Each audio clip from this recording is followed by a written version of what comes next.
Hello friends, स्वागत है आपका टर्निंग पॉइंट ऑफ लाइफ में। आज हम कैपिटल बस्टिंग करेंगे। कैपिटल बस्टिंग किसी भी फर्म के लिए कैपिटल एक्सपेंडिचर को डिसाइड करना, ताकि हम फर्म के ऑब्जेक्टिव को पा सकें।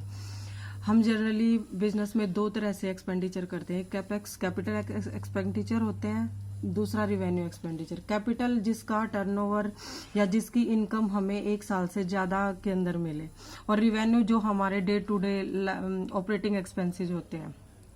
अब कैपिटल एक्सपेंडिचर करते हुए हमें इस चीज को ध्यान में रखना होता है कि हमें उस पर्टिकुलर एक मशीनरी से या एक एसेट से कितने दिन में वो रिटर्न वापस आ जाएगा।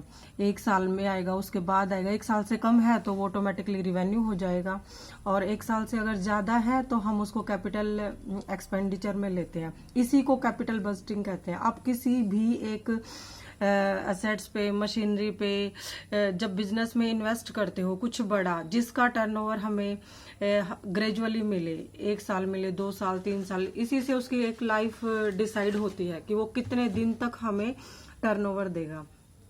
तो इसमें कुछ इंपॉर्टेंट फैक्टर होते हैं जो वो हमें ध्यान में रखने होते हैं, जो हम आगे डिस्कस करेंगे।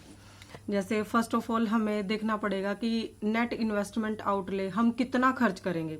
सपोज कि एक मशीनरी की कीमत हमारी 50,000 है, तो ये उसका इनिशियल पॉइंट है कि हमें 50,000 मशीनरी को लेने में खर्च करने होंगे, प्लस उसको लाने का जो है भाड़ा, वो सपोज 4,000 है।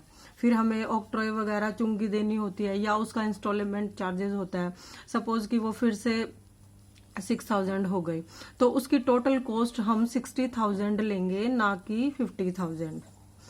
तो जब हम एक मशीनरी को लेके आते हैं, उसके अंदर कुल खर्च, उसका ऑक्ट्रॉय भाड़ा, इंस्टॉलेशन चार्जेस, वो सब मिला के उसका टोटल इन्वेस्टमेंट आउटले होगा।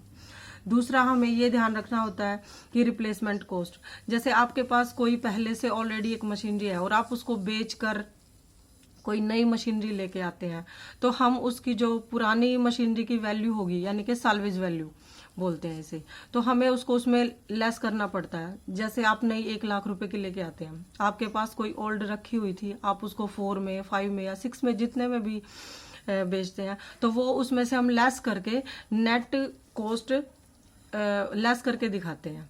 तो इसी तरह से फिर हमें प्रोजेक्ट की लाइफ होती है। जैसे कि हमें टर्नओवर 1 साल मिलेगा, 2 मिलेगा, 3 मिलेगा, 4 मिलेगा, वो कुछ भी हो सकता है। उसके बाद एक फैक्टर आता है मिनिमम रेट ऑफ रिटर्न।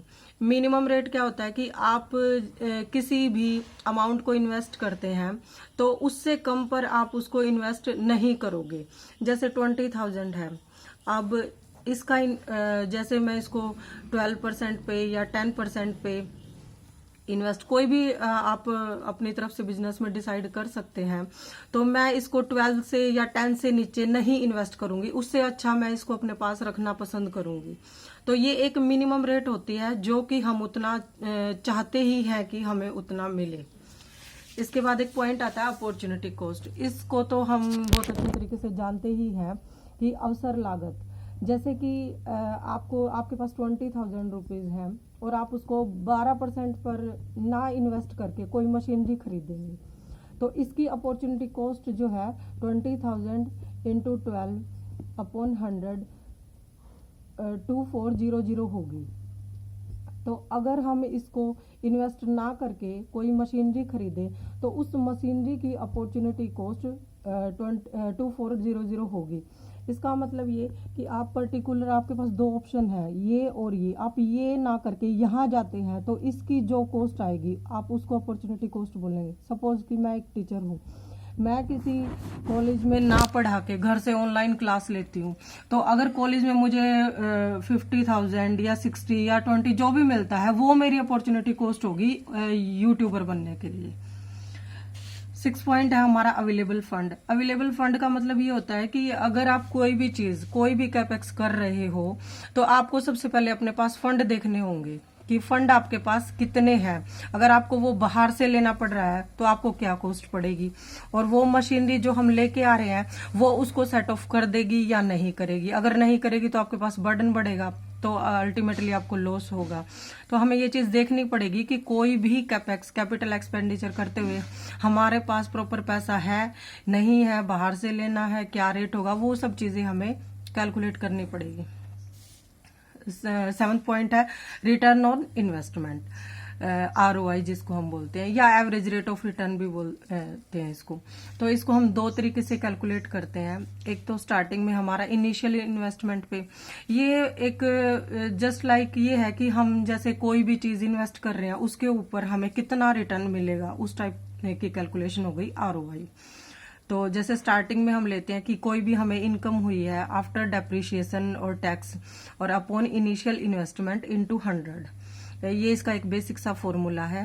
जैसे हम इस एग्जांपल से समझेंगे कि हमारे पास ABCD 4 मशीनरी है, तो जिसकी भी ROI सबसे ज्यादा होगी हम उसको सिलेक्ट कर लेंगे। जैसे सपोज हमने चारों पे इनिशियल कॉस्ट 20,000 20,000 20,000 20,000 और इनकम बिफोर डेप्रिशिएशन जो है वो 29 है A में, B में 41 है, C में 34 है, D में 50 है, और डेप्रिशिएशन हमारा है सब में बराबर ही 20 20 20 20।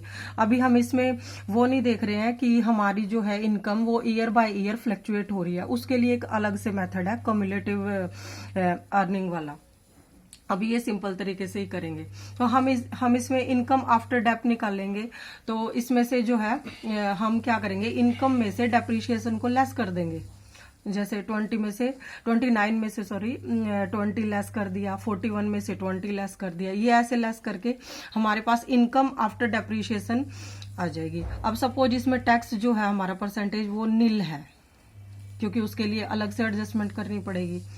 तो हमारे पास जो है इनकम आफ्टर डेप्रिशिएशन आ गई 9,000, 21,000, 14,000 और 30,000। अब इसमें से हम ARR average rate of return, ये जो है ROI, ये निकालेंगे। तो इसका फॉर्मूला हम यहाँ पे पुट कर देंगे।